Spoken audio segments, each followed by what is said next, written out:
Hello everyone and welcome back to Angie B Crafts. Now I've been a long time absent on YouTube. It's been a couple of months since I put my last video up, and that is because I have moved house. So I'm now safely in my new craft room with a beautiful sea view out the window, and I decided it was time to start making videos again. So here is my first video from my new craft room and I hope you enjoy it.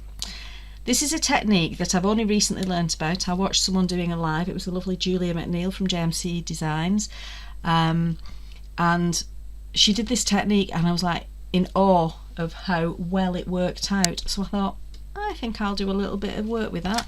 So here goes. So you need some petroleum jelly, acrylic paints of whatever colour you desire. I've also got some white gesso. I'm going to be working on MDF, which is why I've brought the gesso in. And I've got a couple of stencils, and I have got some golden clear tar gel, and that's just to get a bit of depth onto here with some different stencils. So let's see how we get on. I am searching around for a palette knife. Right, got a palette knife and let's get going. So I'm going to start off, I'm just going to put some stenciling on. You can see this has got a little bit of sheen to it because I've been using the clear tar gel over it, and because I'm really bad at cleaning stencils, all sorts of colours have been coming off when I've been doing this. So if you look after your stencils better than me, then you're not going to have the problems I have, which is that I get all these colours.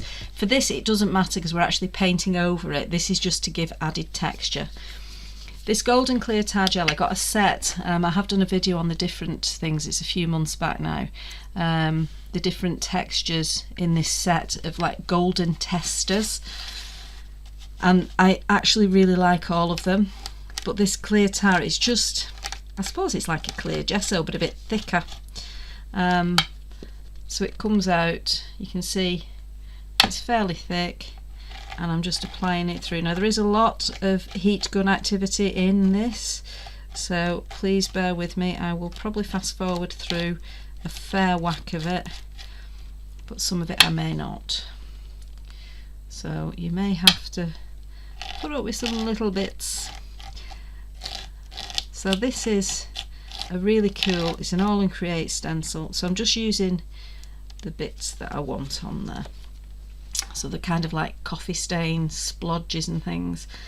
I'm going to put another one of them down here, I think. I'm trying to make it so I don't go into what's there. It's something I've never quite got into the habit of, but I know I should, is actually planning where I'm putting stuff, because then you don't end up saying, oh, I can't put it there because my stencil's in the way.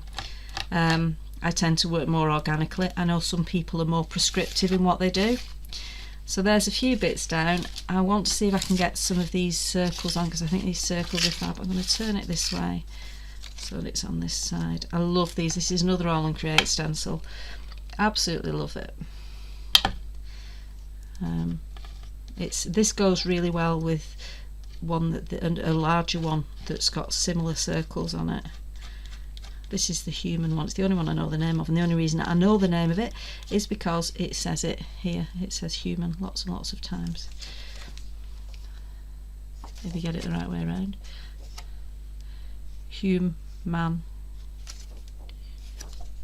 It's fab. It's a really cool stencil. Anyway, and as you can see, I'm looking after my stencils really well there. So next stage is to give it a blast to dry this off, because we don't want this to be wet when we're working on it, because we're going to be layering up over the top of it. So I'm just going to give this a bit of a heat.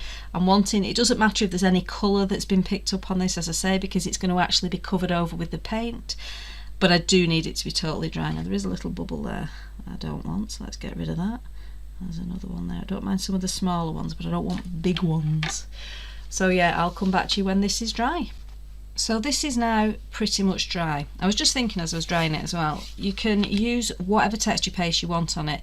What I would say is don't use a texture paste that has got grit in it, or that has got flakes in it or anything like that, or beads, because the process that we're going to go through involves being quite rough. So I'm just getting my big brush. I love this brush. This is a relatively new one, but I really like it. It's a Royal 3/4 inch.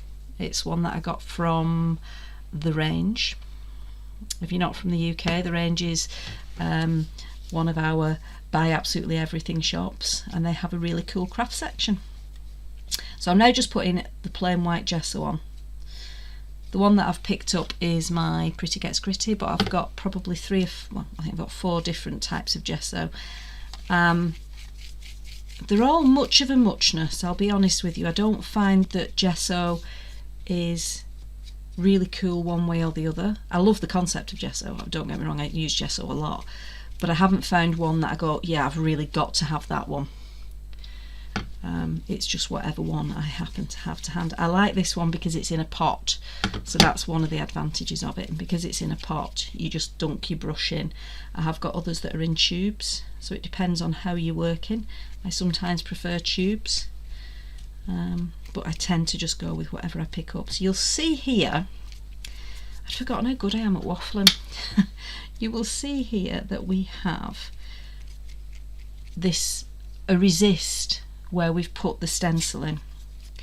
If you'd done it with a white paste, then you're not going to get this obvious colour difference. There's kind of a darkness, like coffee ring stain kind of look, and that's because it's clear, and because it's clear, it's made of plastic, it's offering a resist. If I just rub that away, you can see the MDF underneath.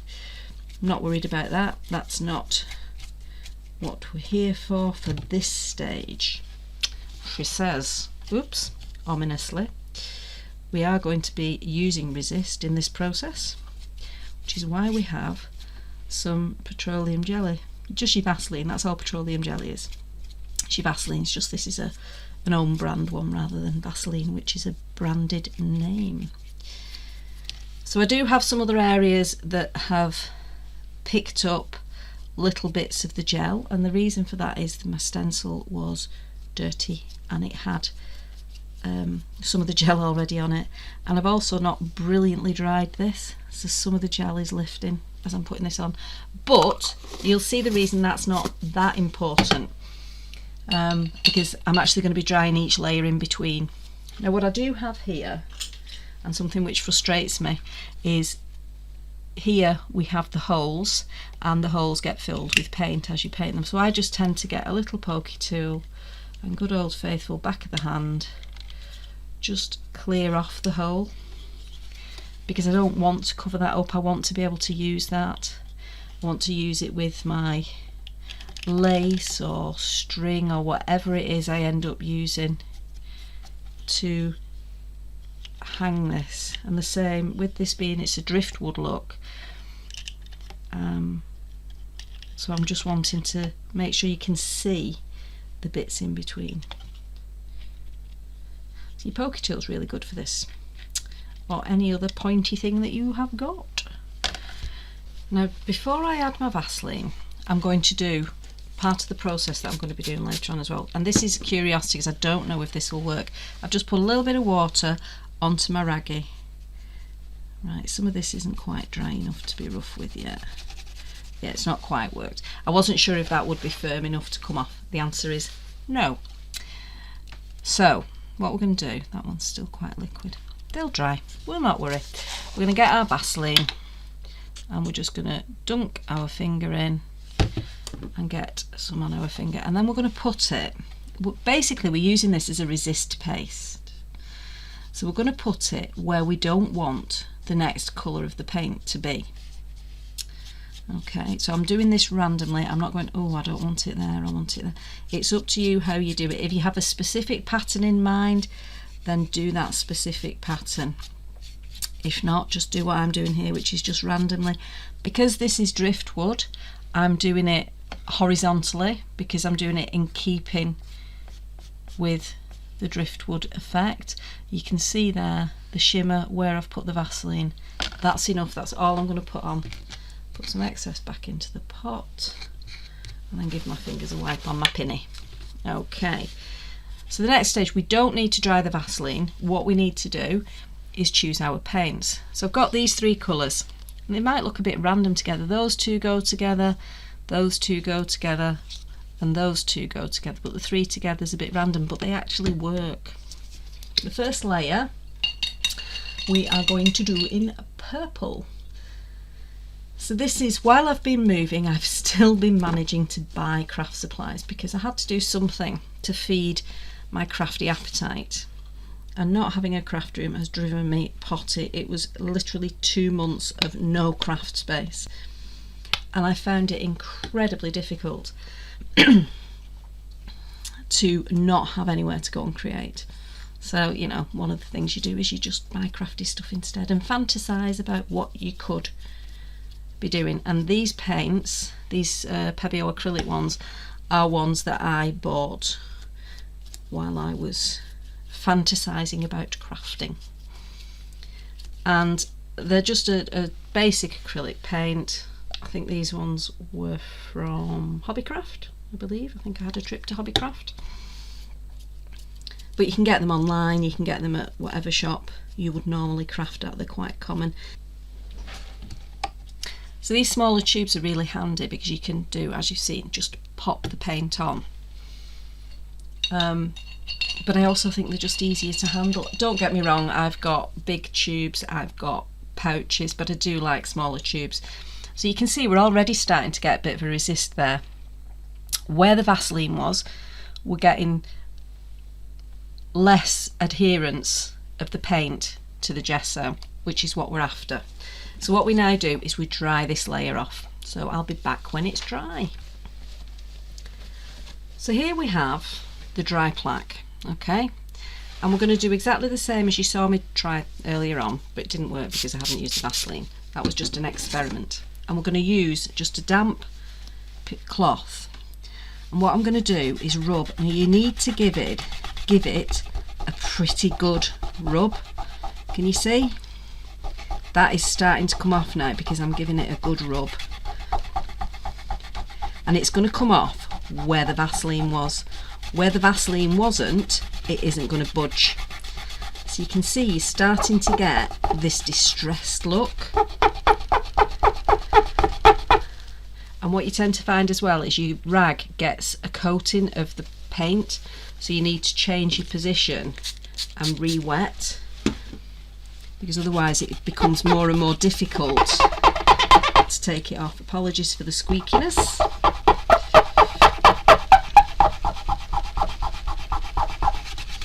Now it does take a fair amount of rubbing, so don't be gentle. If you're just going to go in gently, you're not going to get anywhere. You have to give it a good bit of welly. So you can see here we're even starting to get through to that layer. You can see there's some brown, but that's still protected. I can feel there is actually still some gel on there. So we haven't got rid of the medium, we've just got the clearness of it behind, because we put that gel on before we put the layer of gesso on.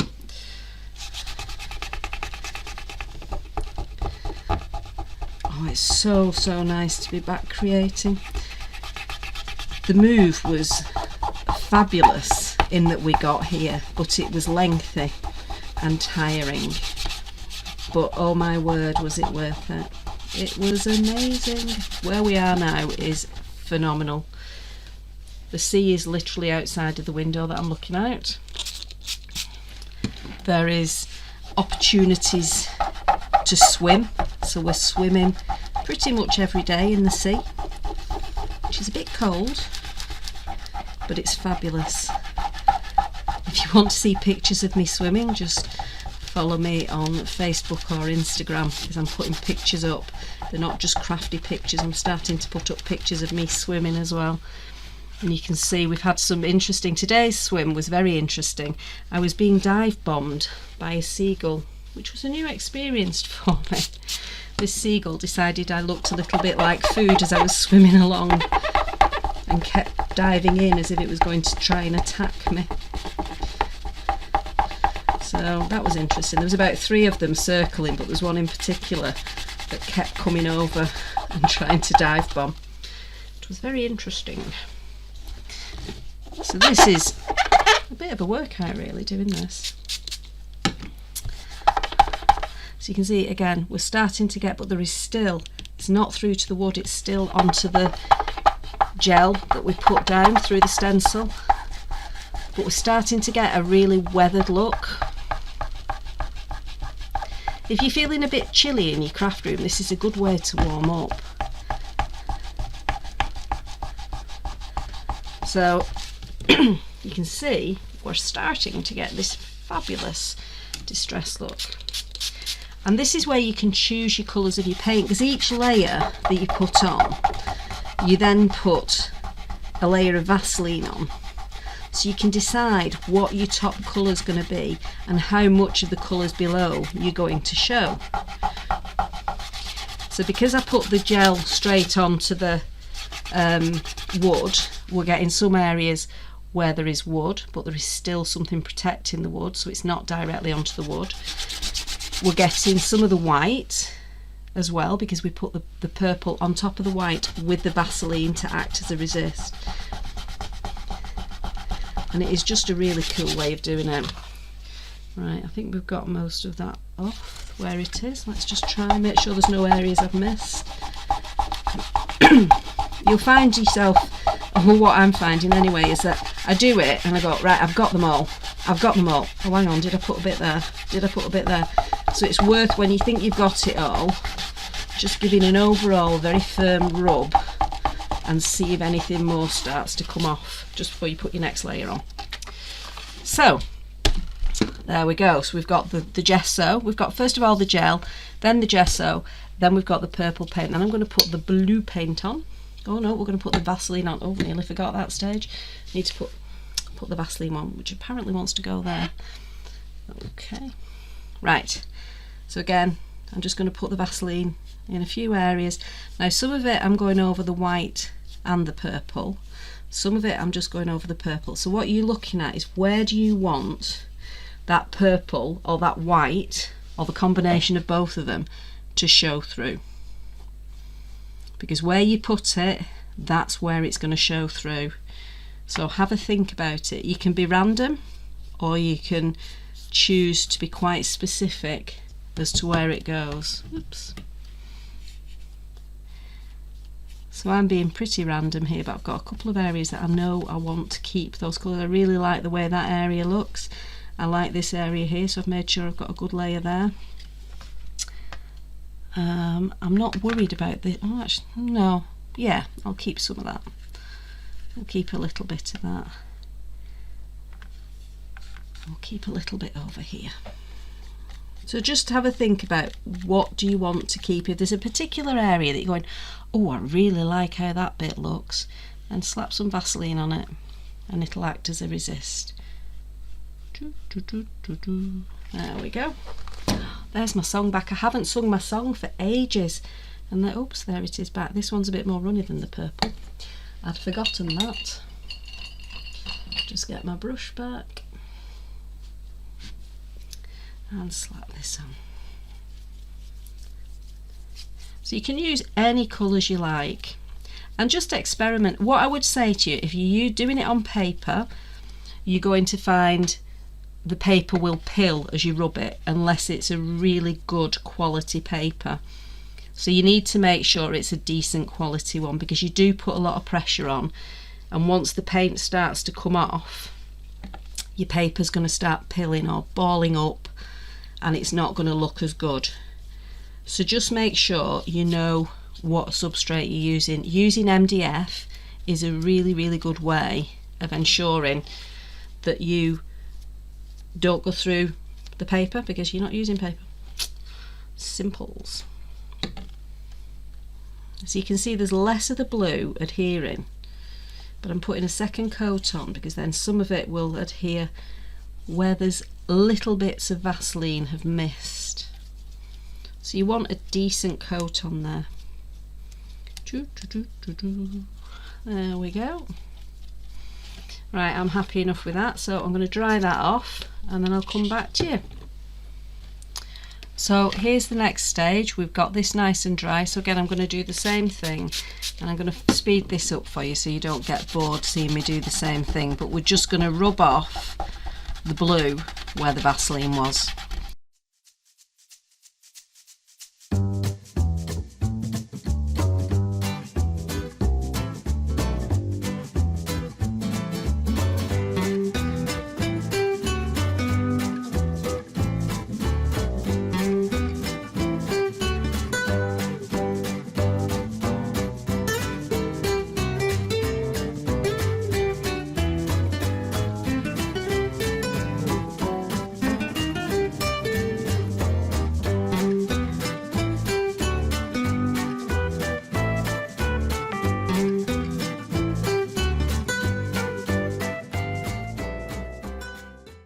So here we have a really distressed looking plaque. I am going to add another colour, but I'm going to add it probably in just a few areas, so I'm going to put quite a lot of the Vaseline on. What I would say to you about this is, if you have a problem with your hands, you may well struggle with this, because you take an awful lot of effort to rub that Vaseline off, because it has got the layer of paint on top of it, so you're having to break the seal around it. But I really like the effect of it, and as I say, this was a new thing. It's something that I just saw on a live and thought, oh, that's so cool. So I've tried it on a couple of pages and then thought, yeah, I think that's worth putting a video on, because other people might like it. So I'm not going to have as much colour. I want to put a little bit more cover on some of the purple, because I don't want that to disappear.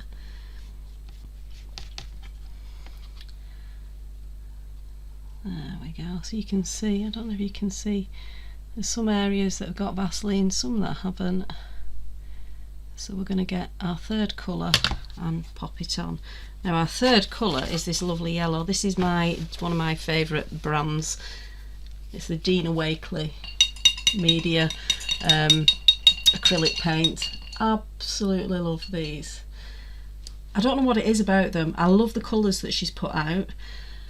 I love these bottles. They're just so cool for squishing your paint out. I mean, look at that. It's just satisfying. But I've always found that these paints do really, really well on any project that I use them on. They're just a favourite of mine. So we're starting here to get some greens. And there's a very simple reason for that, because we've got blue and we've got yellow. So we're going to start to get hints of green. But you can see we've still got loads and loads of texture coming through as well from that initial layer.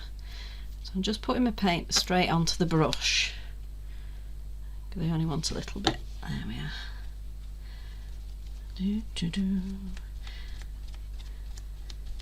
I do love the way the textures come through. If you don't want to have this additional texture, just do it onto a flat surface. You don't have to do the initial bit of putting the stencil on.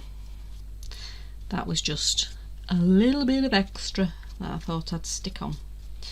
Okay, so we've got one last heat up for this bit and then take it off. So you can see there's a lot of areas where there's not going to be an awful lot of yellow, but that's what we want. So we'll heat it up, we'll take it off and see what we're left with.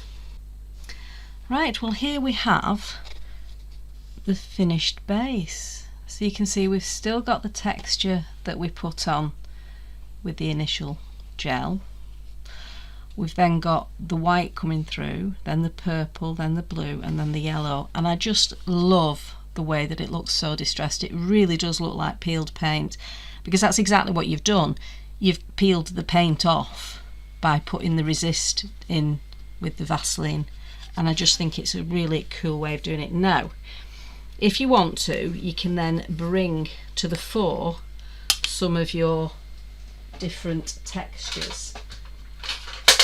Just get a clean palette knife and grab a little bit of this, and let's see how this works. So this is a bit of an experiment, because I didn't do this before, but I'm hoping it'll work. So this is some Pretty Whipped Mousse from Pretty Gets Gritty. This is the medal one.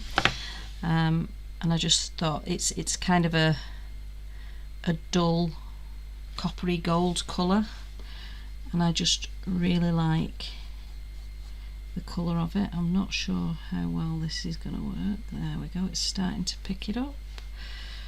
So we're just going to add it on little bits over the top of where we have texture. So it's just starting to highlight some of that texture. I don't want to highlight all of it because it will cover up some of the colour, but it's just to start to show that there's something else of interest in there, because it might not initially be obvious. So let's just help anyone who looks at it see what's there. So I just felt like I had a bit much on there, so I'm just rubbing that off.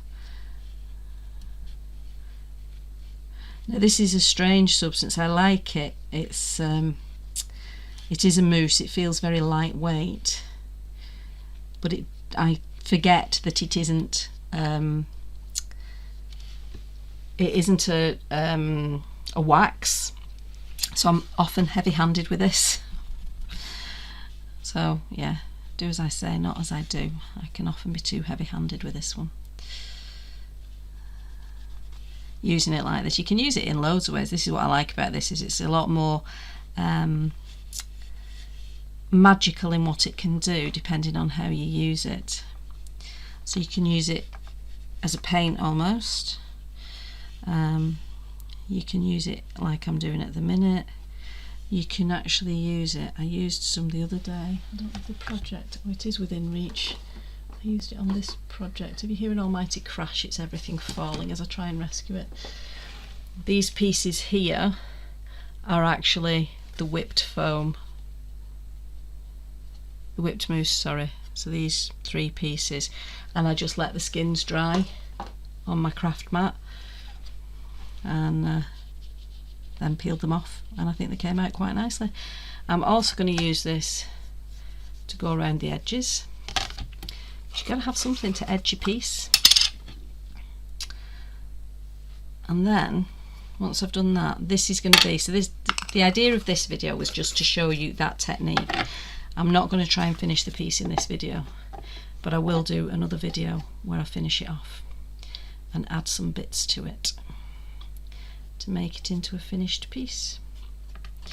Now, as with anything you add on with your finger, it's going to splurge over the sides. If you want to be more accurate, feel free to use a paintbrush, a cotton bud, whatever you're comfortable with, or even a different substance. You obviously don't need to use this. You can use waxes, you can use inks, use whatever you're comfortable with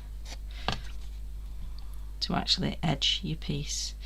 But being a messy crafter, I've got to find the messiest possible way to do things so that I get it all over me, because that's who I am. I do love this whip mousse. I've got all the colours out. I wasn't sure which colour I was going to use, so I kind of pulled a few colours out. I'll show you the one that's my favourite colour. Look at that pink. Isn't that fab? I love it. I don't use it often because I'm not really a pink girl when it comes to crafting, but I just love the colour, so I had to have it. So I'm just going over with my hand just to clean the bits that do come up over the edge. So because it's onto acrylic, once before it's dried it comes off quite easily. Once it's dried it won't, it will be permanent. So yeah, this is video number 1. Hopefully there will be many more to come in my new craft room. I will at some point, she says with optimism, be doing a craft room tour. I'm saying that, but considering I've just set it up, it's still ended up really messy already because I'm just not tidying anyway. Right, so we've now got some edging done. Sorry, I must just whack the camera. So there we have a really cool base for a piece. I mean, to be honest, I actually really like that in its own right. I think that, and then just pop some form of a sentiment on and pop something through here and here would be really cool. And there is a chance that I might just leave it like that. I'm not sure. I'm saying I'll finish it off. It could actually already be finished. But I hope you like that. If you do have any questions, queries, please do feel free to drop me a message. Follow me on social media. It's Angie B Crafts on Facebook, Angie Mary B on Instagram, and yeah, start seeing my journey of life in Orkney. So far, it's fantastic. Thanks very much for taking the time to watch me. Bye for now.